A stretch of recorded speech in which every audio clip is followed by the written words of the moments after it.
бла-бла-бла.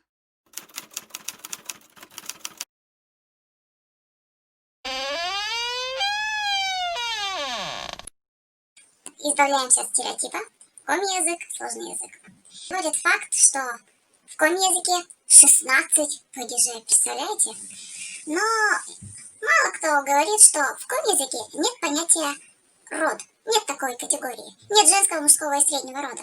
И, например, если иностранец, который изучает русский язык, ему надо запомнить 3 категории рода на 6 падежей, 18 парадигм склонения по падежам, то в коми-языке их надо всего запомнить 16. И то самое употребительное это от силы 10.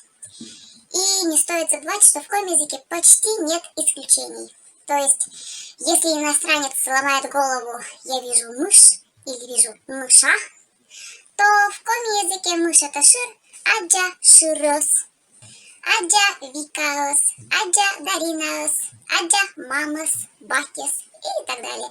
Просто добавляем ос, вижу кого. Вот такой суффикс, ничего не усекается и не убирается. Коми-язык очень логичен и понятен.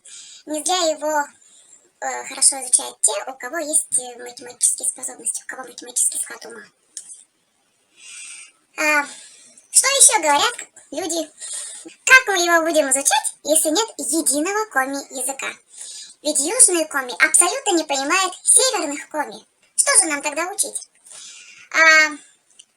Коми-язык единый существует, это литературный.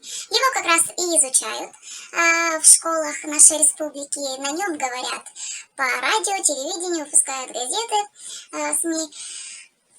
А вот насчет диалектов южного, северного, центрального и так далее, удовский, есть кое-какие, конечно, отличия, но диалекты абсолютно понятные.